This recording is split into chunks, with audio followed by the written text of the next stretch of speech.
Well, hi folks, Leigh Farnell here from Everyday Empowerment Institute, and today I'm with a superstar in real estate. I know he's modest, Mark Anderson. He's an athlete, he's a real estate guru in the western suburbs of Perth. And Mark, thank you for agreeing to be part of our podcast, our Everyday Empowerment Institute podcast. Well, Leigh, after that intro, I certainly hope I can fulfil everybody's thoughts. Mate, look at you. You're a superstar. Expectations. Mate, I'm going to share the screen for just a second to help set the scene. What we do at Everyday Empowerment Institute, we really do want to be unleashing the inner entrepreneur in everyone. So our programs revolve around empowering people with personal growth and development, career advancement, so that we help people move up their career path, particularly as intrapreneurs, adding value in organisations, and also with what we call smarter business solutions, helping people grow their business from wherever it is to where they want it to go. And we're forming a community of people who have the same mindset in terms of let's unleash the inner entrepreneur in everyone, because that then moves businesses forwards, moves communities forward. And what we do is we don't just talk about it, we actually want people implementing. So people get certifications as they move forward and literally empower their lives and change their lives. So we want to empower people, one person, one business at a time, to move up what we call this ladder of business evolution. Everything from I've got a business idea to growing a business that's working well, to getting to the point where the business can be either sold or partly sold or done a public listing. So we want to get your insight, because we talk about whole of person, whole of business, that it's not just about the strategy, it's about the thinking behind that strategy. So Mark, tell us a bit about yourself and your journey as a business person. Okay, so I think really behind every business person, I think it's sort of your makeup starts when you're born into a family. Yeah. And I just really briefly because I'm sort of getting a bit on an age, so it could go on forever, but so I'll just sort of bring it brief. I came from a small family. Both parents worked very hard to put me through school. In fact, Dad had 2 jobs. But one thing which I think is really important, and what they had is they were great supporters, and they really had a belief in whatever I wanted to do, which I think is important. Both of them had really stable jobs, and but from a very early age, I wanted to go and achieve what I wanted to achieve, and I didn't see that as working for someone else. Not that I'm saying it's a bad thing, but I wanted to have that. I guess I have drive, and I didn't want that to be tapped at all. So really, I entered the workplace really as a 16-year-old, and had a few jobs, but essentially from the age of 23, I have not worked for anyone else other than myself. So a sense of that, we talk about this self-determination, the sense of independence. I mean, from my point of view, just so to connect with you on that, Mark, my father was a motor mechanic, and he worked for the same garage in Bendigo for 21 years. And he always talked about the boss. He loved the place, but at the same time, he didn't really like the boss. So this whole idea of having a boss never really excited me. And then when he broke his ankle and found out he had a genetic condition called myotonia dystrophia, and it was going to take a long time for him to recover, they sacked him. And I just saw how it broke his heart. And I went, wow, if that's working for someone else, I'm not that excited about that at all. So I know what you mean around something in you goes, because when you've worked for other people at times, I remember I used to count out tablets. I did a paper run, and I counted out tablets at the pharmacy shop, and putting up with a boss that wasn't the best of bosses also motivates you to go, mate, if I can work for myself, that's what I'm going to do. So clearly somewhere in there you had that trigger of, so can you do you remember what the driving force was? Because some people go, well, I'm happy to work for someone else, and that's okay. As you say, an economy needs people to have that mindset as well. But do you remember what it was that triggered you to go, I'm going to work for myself rather than work for someone else? Well, before real estate, I was in retail. So at the age of 24, I, together with two other guys, we had four stores Oh, nice. and men's fashion, and yeah, I think it was from then. I think really at that point I decided that and really against a lot of people's advice, they said you're too young, you shouldn't be doing that. That's a big risk, et cetera, et cetera. And I said, despite all that, I just said, no, I want to do it. Yeah. Yeah, I'd say it sort of would have been at that age. Mate, it reminds me as you're saying just that people, what we say here in any moving up the ladder, there's your drive and desire to move up the ladder, and of course, obviously, the skills and knowledge you gain as you do that. But there are always resistive forces. Newton's second law: for every action, there's an equal opposite reaction. So you say you want to move in a certain direction. Besides any doubts you might have yourself, you've got other people saying, "Don't do it. Don't be stupid." And that So drive yeah. has got to be greater than those, because if you listen to those resistive forces, of course you're not going to move. So that's interesting in itself. So you had the drive was greater than those resistive forces, eh?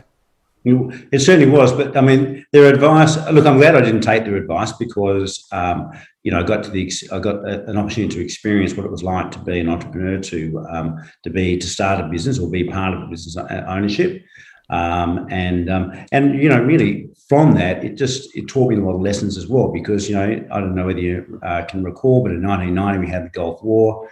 91 we had the recession that we had to have. And interest rates were up at 18, 19%. And that was really, from that point, two of us decided that enough's enough. So Bluey, he went off to Fiji to make shirts, and I decided to stay here and go into real estate, which is, again, even though you are working under, for a firm, essentially you are in complete control of what is happening from day to day. So no one can put a limit, and that's what attracted me to real estate, was that the level, if you like, upwards, or there was no cap. So there's no cap on any results. Yep. It was all up to me. Yep. And just on the retail business, did you sell it, or you just had to close the doors on it? What was the exit point there? Yeah, no. So rent went from 10 to one of the stores in Subi. Rent went from 10 grand to 23. Interest rates went from 13 to 24. Cost of money, and of course the recession that we had to have. Men's fashion wasn't sort of high on the must-haves. So I lost a lot of money. I think I've been married 12 months and lost everything, which was, I think, a terrific lesson. I don't have any regrets. Mate, now there's an interesting point in itself around how to handle setback. I mean, I don't know if you read the book Think and Grow Rich, where Napoleon Hill talks about in adversity lies the seed of equal or greater advantage, which absolutely, the philosophy of the the yin and yang. In the darkest of dark there is light, and in the lightest of light there is dark. So there it was, a dark time which you look back on and go, actually, without that, I wouldn't be who I am today. Yeah, 100%. And even at the time, it was dark, but it wasn't that. It was. We had lots. Again, you always have there's lots of chatter around from people who would like to give you advice, and I use that as a bit of a springboard.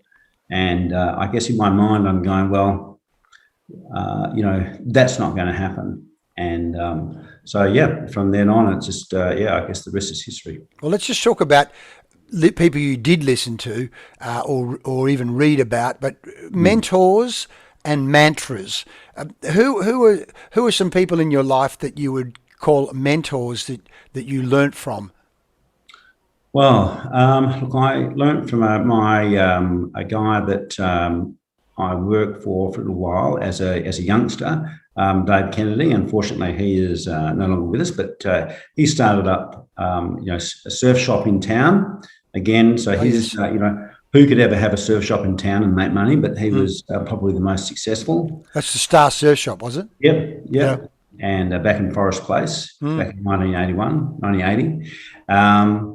So I would think that he had a lot to do with shaping, that, well, the what if, or you most definitely can, and why don't you?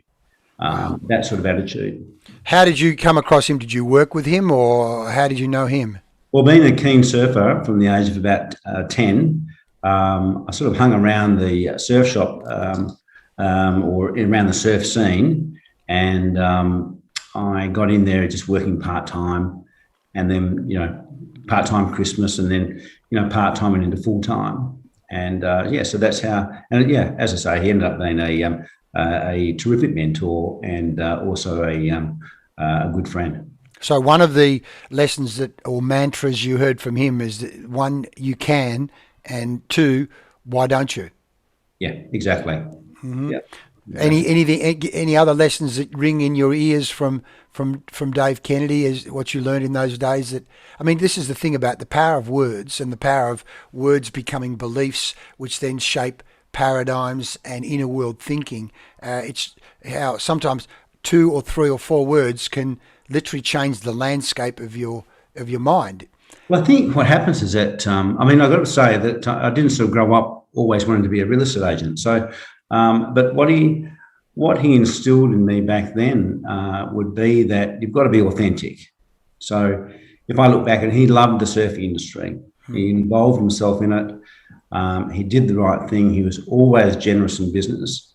And one thing that he said to me, he said, never be concerned with paying too much tax, because 2 things are happening. One, you're doing well if you are paying tax, and secondly, you are giving back to the community in some small way. Wow. So, to me, I think they're a couple of really important things which have stuck with me all this time. Yep, brilliant. Which again comes down to relationships with money, which I'm sure this is a whole area in itself. When we're talking about empowering people, we say you can't have true empowerment till you have economic empowerment. That is how to understand and have a good, healthy relationship with money. So that piece of advice straight away comes in and around relationship with money, not the least of which your point there of, you lost a lot of money, but in fact look back and go, wow, that was a major catalyst, turning point. I have no regrets about losing that money. Whereas some people would go, what the hell? How could you not? But it's like, well, just think about that for a second. What would be the negative consequence, the downside of constantly dwelling on and having regrets about losing that money? Well, I think what could happen is that you could let it shape the rest of your life in a negative way. I've burnt my fingers. I'm never going to try that again. I'll go back and work for someone else and just be safe, and that be it. Or like my father, have to have 2 steady jobs. But guarantee, 2 jobs to get somewhere. But whereas I think it would be, I think that would be negative. Look, it'd be fair to say that for at least a year or 2 years, it was in the back of my mind. But see, what that was doing at the time, it was actually, it was teaching me a lesson at the time. So it made me more aware of what decisions I was making around money. And I think that's good. Well, let's just talk about that for a second, because we say, obviously your decisions shape your destiny. And and you just said it taught me a lesson. What were 1 or 2, if you're happy to share, what were 1 or 2 of the lessons that taught you about your decision making around either business or money? Well, one big one, that is try not to be undercapitalised. Right. Yeah. Well, and I think it's quite topical, Leigh, because, at the moment, and I don't have a particular view on it, but what's different and what we're going through at the moment is that, in the recession that we had to have in 1990, there was no bailout package. There was no one going, things are tough, I know, but and so here you go. I know for a fact that, back then there was none of that. So you had to really go, right, well, okay, I have to do something. And so being undercapitalised is one of the things. And I guess the other thing is, which means, really putting some money away and so that you know that you're going to have at least some safety net. Right, you're reminding me of something Warren Buffett says, which is you only know who's swimming with no clothes on when the tide goes out. Yeah. And so, as you say, he's got so much wisdom, which again comes back to learning from people way smarter or more experienced or more successful than yourself. But the thing that comes to mind there, as you're talking there, Mark, is is the learning, but also in your case, goal setting. How have you gone about goal setting over the years? Any formal way, informal way? What have you done around goal setting? Well, I reckon goal setting is really, really important, and I think that the goal setting is, and look, it can be quite complex, and I don't think at the same time you don't set a goal 5 years ago necessarily think that's the right goal now. But I think what it does is that I read a book, I don't know, it feels like 100 years ago, but it wasn't. And that was a book of Stephen Covey, 7 Habits of Highly Effective People. Sure. And one thing which has sort of stood in my mind all that time and until today, and in fact, I just said to my son who works with me, go work on this, and which was goal setting. And you've got to start with the end in mind. So you've got to work out what you want, and then sort of work backwards and how you're going to get there. And there's you could spend days and days and days on goals, I think. Absolutely. But I think goal setting is really important, really important. And, back in the late 90s, early 2000s, I used to have it in my top pocket, and I used to read them out, throughout the day and tick them, and just read those goals daily. And I think I think it had a profound effect. No doubt about it. Because that's what we do at Everyday Empowerment Institute. I just, again, share the screen. We talk about whole of person, whole of business development, because my business partner, Gary Capelli, has started, the background we have behind me here is the Lake House, Denmark, where he bought it 15, 17 years ago as a pile of rundown vines, and him knowing little or nothing about vineyards. And 15 years later, it's an award-winning Hall of Fame vineyard, which again, start with the end in mind and then commit to learning. But it all started with this. We say start with the inner world. What's going on between your ears around what you know you don't know, and then what you don't even know. And being willing, having a humble enough ego to say, there's a lot I don't know that I actually want to learn about.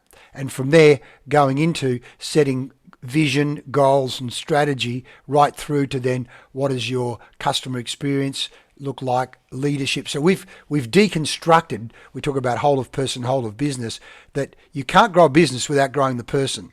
And a critical part of growing the person is this whole area of setting goals and then breaking them down into smaller steps, which is again what we do and say to people, well, it's about breaking them into small steps, not big steps. So that when you take the small steps, we have a micro certification. So you do it, you get a tick. Do it, you get a tick, which is exactly what you've just said there. You had your goals in your pocket, and when you say tick, you tick them when you achieve them, you mean, or what do you mean by tick? Well, no, I just read them every day. Right. So when you read them, you ticked them as well. Absolutely. And these were there was a lot of it was operational. So I was trying to create some really good habits. I think habits are really important. Absolutely. And at the end of each month, that was the KPI, if you like. You're sort of like, okay, yes. Yep, I've ticked that box. I've done that. But this is sort of went on, and those goals sort of changed. Not I wouldn't say monthly, but sort of yearly they changed because, as you'd expect, your goals. Well, my goals would change because what I thought was okay last year. I wanted to achieve more than that for the next year. Yeah, because you've grown. And again, you're down the beach every morning. In fact, just on that, did you go down this morning? That weather was Yes, just, I did. you did, mate. You are tougher. I hit it home today, I've got to say.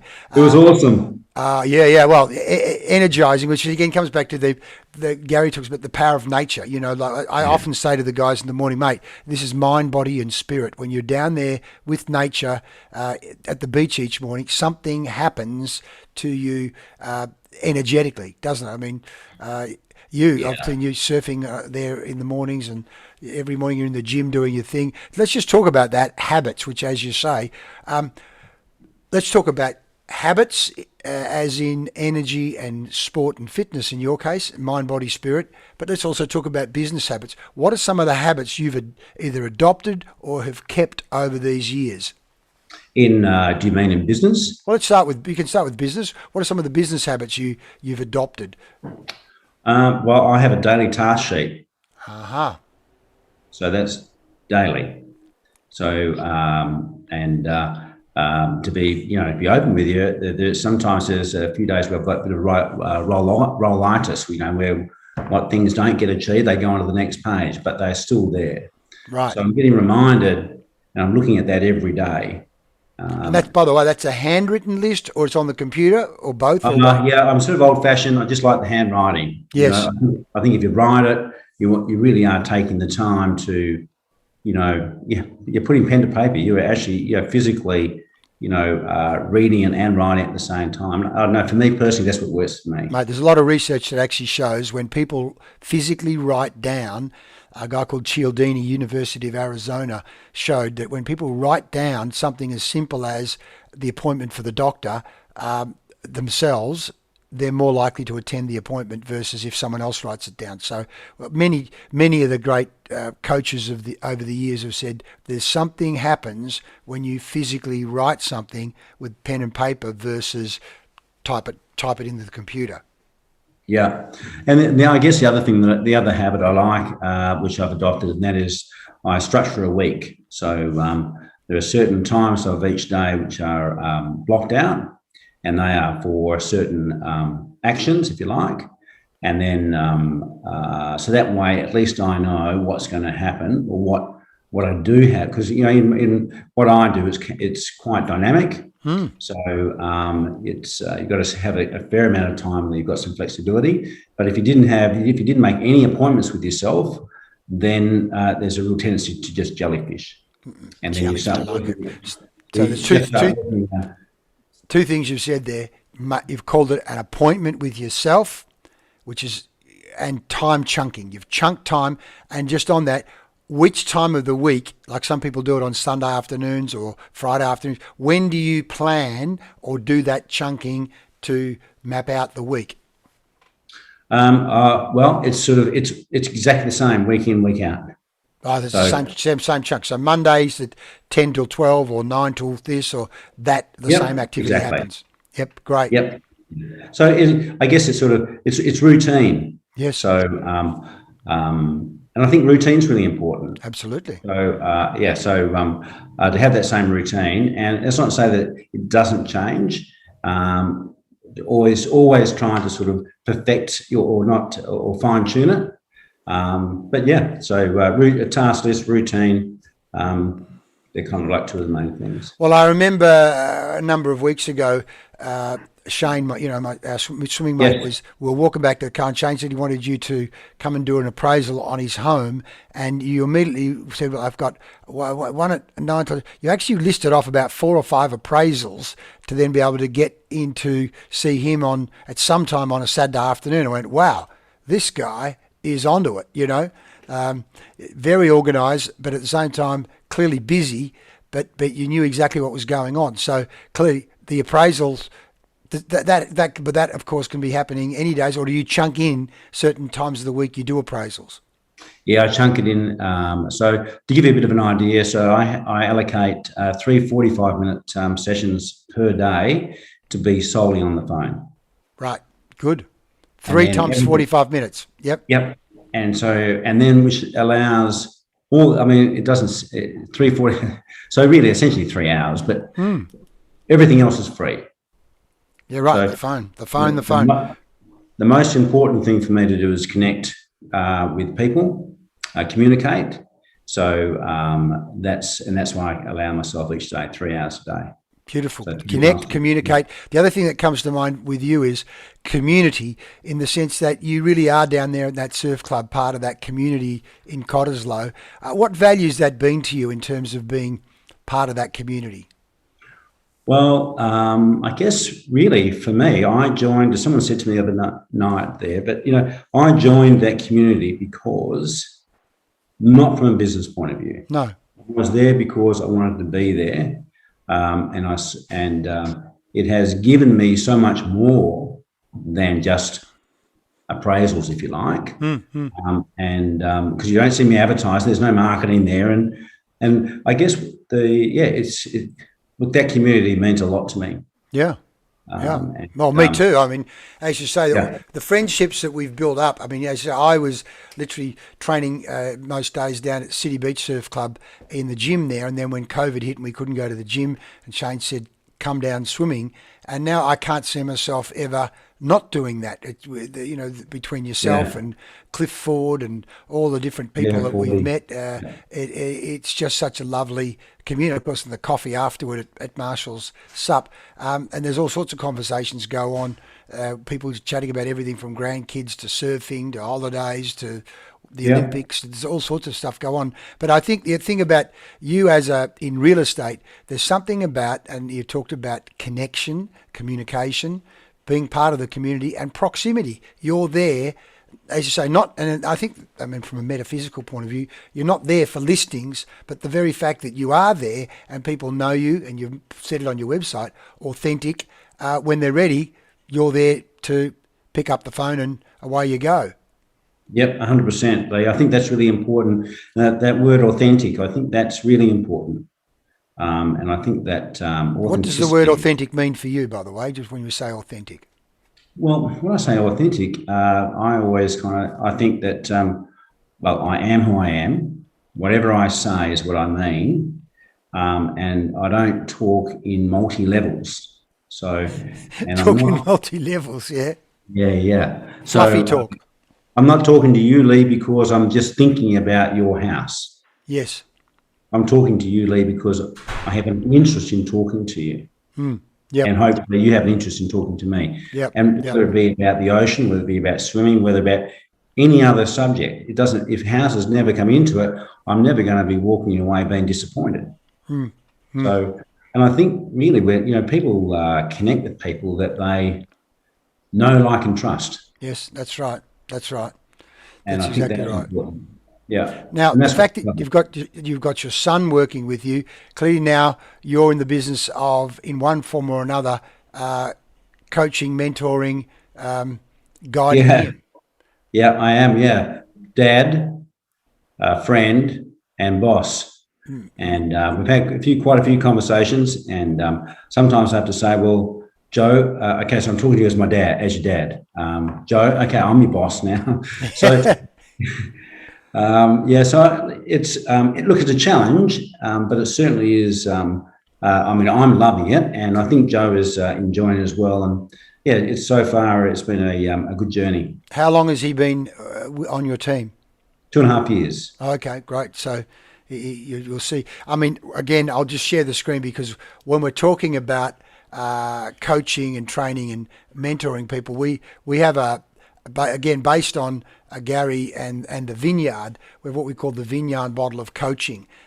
In that, obviously you want a vineyard to grow and maximize its productivity. It's about the grapes, or it's about the plant getting the right sunlight and the right nutrition and growing in a way you want it to grow. So the vineyard has these things, you would have seen them, fruiting wires or training wires. And so when we're working with companies, and I'm sure this is the same with you, with your son, there's certain behaviours you want to happen, whether it be around prospecting or dealing with people or time management.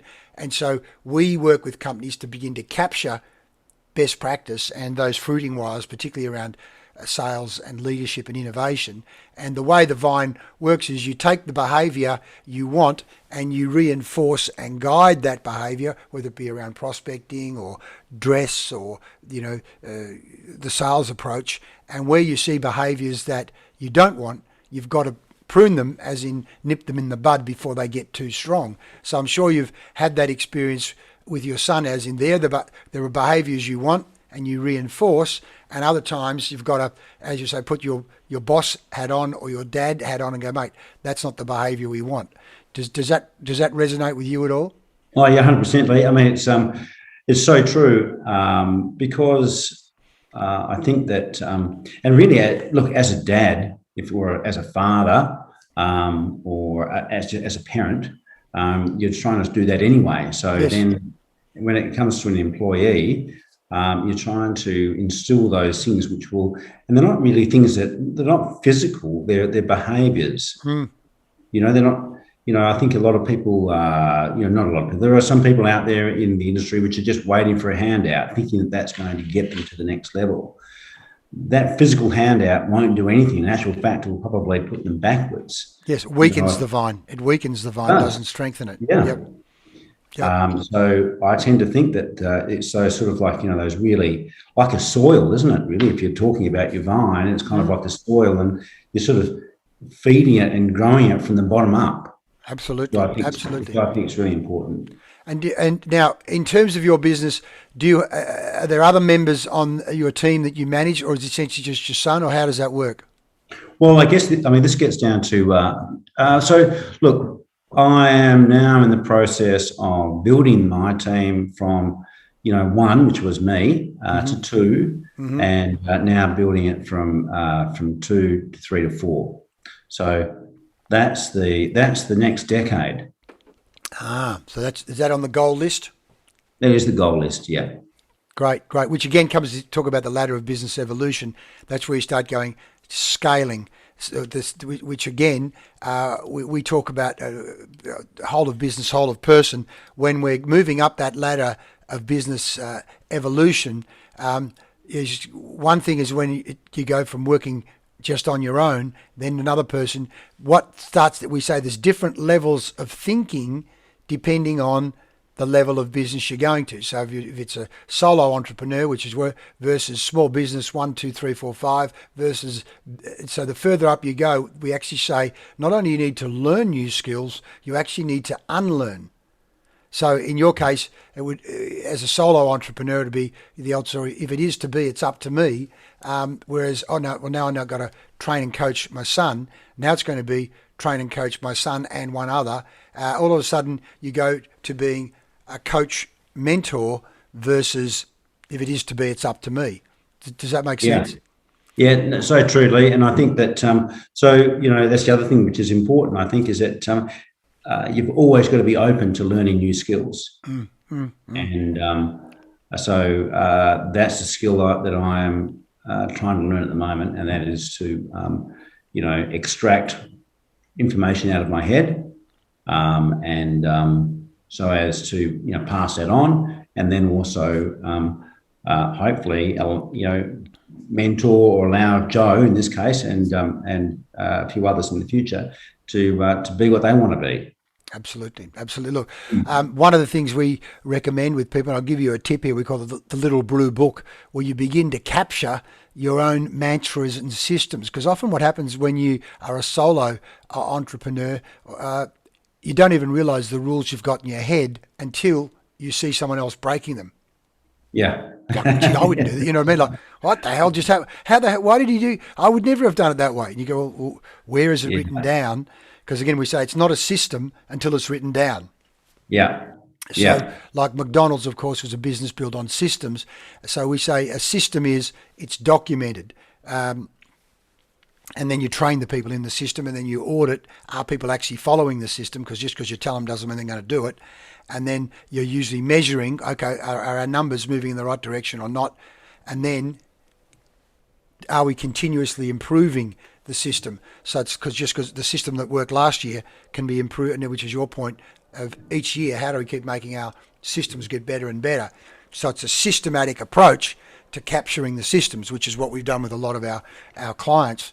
Because usually the founder has all of these systems and processes and rules in their head that if it's not written down, they just somehow assume, somehow by osmosis, people get it, which of course, that's not a good system for I know, I can't work out why Joe can't read my mind, really. Isn't that crazy?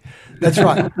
And of course, the other thing we say is in a business, if the founder is the only source, is the number one source of sales, then that's a bottleneck. In fact, the great Peter Drucker said, the bottleneck is usually at the top of the bottle.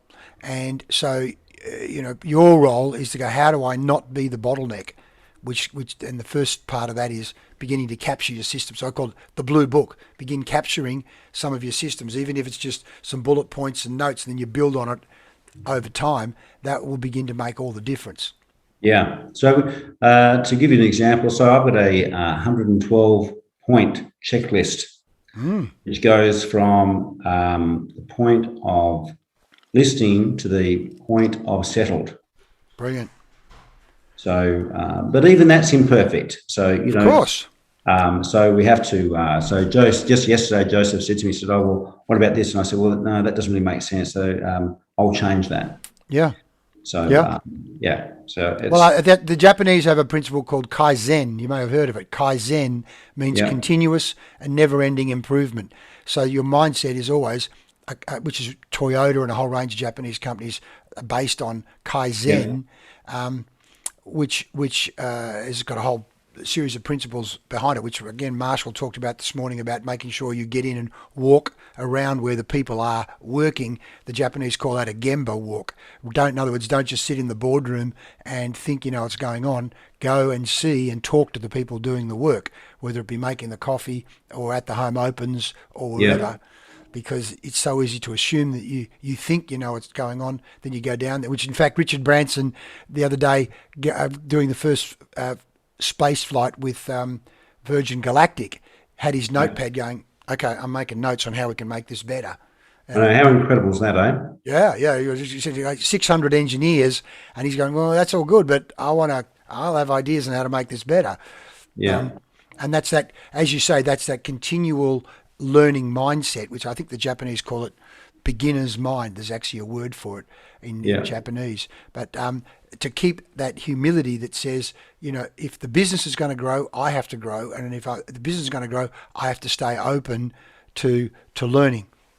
Yeah. Green and grow. So just on that, reading wise, I loved asking business people, how do you get information and learn? The Think and Grow Rich, Napoleon Hill says, one of the keys to success is the continual pursuit of knowledge. So what do you do from a learning point of view in terms of continual pursuit of knowledge? Well, I listen to podcasts. I listen to, read. One of my goals is to read a book, like a decent book every month. Wow, book a month. At the moment, I'm reading 21 Lessons for the 21st Century. So unfortunately, again, that's a bit of a rollitis, because I read about 4 or 5 pages and then I fall off to sleep, and then I've got to, the next night I pick up 2 of those pages and then start. So it's well, in your case, you're up. What time are you up each morning?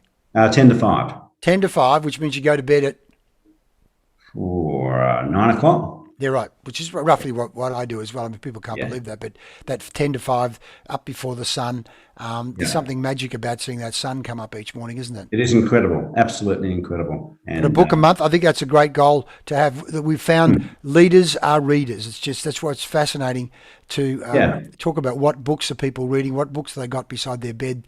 As you say, something happens, because with a book, someone's put their life into that book, their life experience, and for 10 or 20 bucks or 30 bucks, there you are getting inside, whether it be Winston Churchill or Stephen Covey or whoever, and you go, wow, I've never thought of it that way before. I'm reading. I'll often pick up Stephen Covey's 7 Habits. I think it's a good book to reread. Absolutely. And look, there's plenty of other industry commentators or writers, and so to get their views is also good. Absolutely, mate. Absolutely. Well, Mark, this has been just absolutely fantastic talking to you about your journey, and as you say, you have a vision for the future as to a team. So in the marketplace, I mean, I can go to your website and ask it, but what do you want people to remember you and your team for? I don't mean when you're dead. I mean after they've had an experience with it. Yeah, thanks, Lee. Thanks for clarifying. Yeah. Look, I think that because in real estate you can't make everybody happy. Yep. So, and in particularly in today's market, you're always going to have buyers who have missed out. Yep. So, in today's market, I specifically work on ensuring that everybody is treated with respect, so that they feel as though their experience is the only experience. And I think that's important. And then so we're working really hard to make sure that we are delivering that. And with with sellers, it's the same. That we are not in there for just the number, as in the number of sales. We're in there to make sure that whatever experience that you're having, that it's a good one, and that you have seen value in in what we've been able to provide. That's what that's what we're working on, and that's what I want people to think. Fantastic. So obviously I'll put your contact details and the website details in and around the information when we post all of this. Is there anything that I haven't asked you that you think I should have asked you to help people in business discover and unleash the inner entrepreneur within themselves? Well, I guess there's one thing which sticks with me a bit, and that is that I think that it's working out what your success looks like. I think that a lot of people go into business and they think that they want to be successful, but they look at other people being successful and they go, well, I want that success. So I think that you need to work out what your success is. What you want it to look like, because you might get into business and go, well, okay, I want that success, and then you get there and it's very disappointing because that's not what you really wanted. Yeah. So I reckon it's really important to work out, what ticks your boxes. What's success look like to you?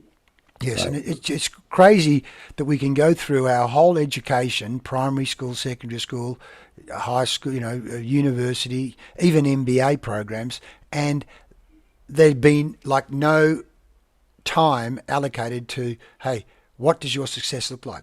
In 5 years' time, 10 years' time. And of course, what we recommend in our personal development programs in particular, because the Japanese again have a term called ikigai, in terms of who you are, what's your passion, and then how does that link in with making a living and living a life. But you can, you end up learning more about the Great Wall of China at school than you do about how to map out your life and live the kind of life you want to. We call it life by design. In fact, again, the background, literally Gary's Vineyard is life by design. It started with an idea, and there it is. It's a physical manifestation of an idea and a lifestyle that he wanted. And so we want to do the same with other people, is give them the tools and the pathway to map out life by design, deliberate mapping, and start with the end in mind, and then reverse engineer it, but also put them into an ecosystem, because it's very easy to drift off and go, okay, I've read that book. No, but it's about the implementation and the embedding of that.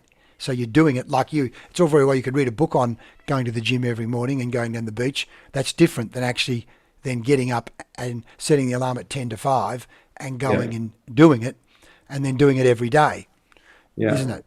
So we want to do this. So. Yeah. Oh, yeah, I think so. I think that developing your passion, isn't it? It's sort of finding something, and your passion is not necessarily going to be someone else's. So I think it really is. I think success is, everybody bandies the words. Oh, he's very successful. She's very successful. Well, sometimes if you ask those people what they're known to be successful isn't really that important to them, but something else is. Yes. So, yes. Which again, when we're working with teams, when we're talking about the whole of person, whole of business, one of the tips we say, and this is something for you as you employ people, is literally saying to them, what does success look like for you? Not just business success, but personal success. Because what happens, the uneducated or the unenlightened manager only treats the person as a work person, a real estate salesperson, but in fact they're mothers, they're daughters, they've got cousins, they want to do a painting class, they want to get better at photography, they want to take a trip to Europe, and it's like so. And we've had plenty of examples of research on this. Is that when the manager pays a personal interest in life outside of work, without being nosy, of course, but then says, "Well, let's sit down and work out how we can get you on that European trip faster." Yeah, And of course, in most cases, that'll be you going, "Let's reverse, mate. If you could make 5 extra phone calls a day that then converts into an extra sale a month, you'll be in Europe 2 years ahead of your original plan. How does that sound?" yeah, So you do. We talk about the alignment exercise of aligning the business goal with the personal goal, and then watch the magic that actually happens when you do that. So that in itself, I mean, I was talking to Marshall this morning just about that, about talking to the whole person, not just the work person. yeah. That's right. Absolutely, because work is important, but I think defining what success is for you, I think that's I think that's super important. Mate, I would look, and it's not just my idea. It's the guy that founded Lululemon, Chip Wilson. Everybody at Lululemon, besides literally reading Stephen Covey's 7 Habits and a number of other books, they also do an intensive personal development course, and he wants them setting 10-year, 5-year, 2-year, and 1-year goals, so that everybody knows that they're willing to share, knows, well, Mary wants to end up running her own photography business and Joan wants to set up her own retail store. Great.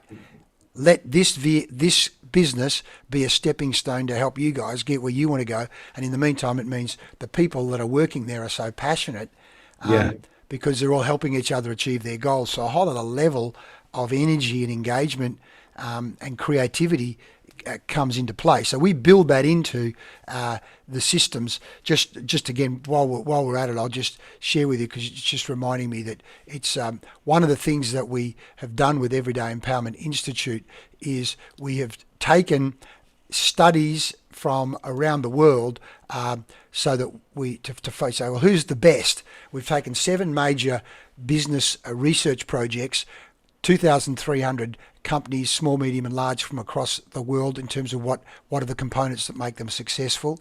A study done on 1,600 odd executives with companies of 500 or more, what they do. Then what are people doing, top performing salespeople doing to convert and offer better service? What are people doing when they're selling to C-suite, chief executive, high level, board level people? What are the top managers doing, particularly out at Google, and how are they operating to get the best out of their people? There's another one at 450,000 across 426 companies. So, and then another one on 1435. What are the top 11 companies doing? So we've taken all of that information, put it into some certification standards to go, right, this is what the top people are doing. How does your company stack up against that? Now let's actually close the gap systematically. So you can imagine when you start transplanting the operating systems of those into businesses, we accelerate the progress. Yeah. I mean, all that information, it's amazing, isn't it? All that information is available and you can sort of learn so much from it. So, absolutely, because you can also get overwhelmed. So that's why we again, a bit like you, chunking it down into bite-sized chunks to then bite them off. And what we do is find out where is the person at, and then go, okay, well, that bite for Mark Anderson is a different set of bites than for Marshall, which would be different for someone else, because there's no one size fits all, which I'm sure you've had the same with your clients. There's no one size fits all, and people want to be treated as individuals. Whereas what we find often with a lot of the online coaching, a lot of other places, is it's just information dump, one size fits all. People say, we had 70,000 people on that call. It's like, so what? How many people did it actually move the dial on? 1 month, that's 2 right, months, isn't it? It's so 6 months true. later. Yeah, it's a big cookie cutter stuff, isn't it? Yeah. So that's what we're doing differently at Everyday Empowerment, is literally treating people as individuals, not as groups of 5, 10 and 20,000. But Mark, thank you so much for your time today, mate. I mean, here is an entrepreneur, as you say, great transition from retail across to real estate. The fact that, as you say, you've always had the drive to be self-determined, and the fact that in real estate there's no ceiling. You literally do shape your own destiny and future. And now you're doing that with your son, and obviously there'll be other people join you as well. So, mate, thanks so much for your time. Anything else you want to say before we wrap up? Leigh, I've really enjoyed it. I've flattered that you've asked me to come on today, and I'm sure that we'll have a bit to talk about with regards to what you're up to. Thanks, mate. Thanks, Mark. All the best to you and your family as well. And I'll put the link below so people can touch base with you when they need someone in the western suburbs or anywhere that they want to have a chat with you about real estate. And I'll see you tomorrow morning in your Speedos. Thanks. What a sight. Okay, mate. See you then. See ya. Bye. Bye.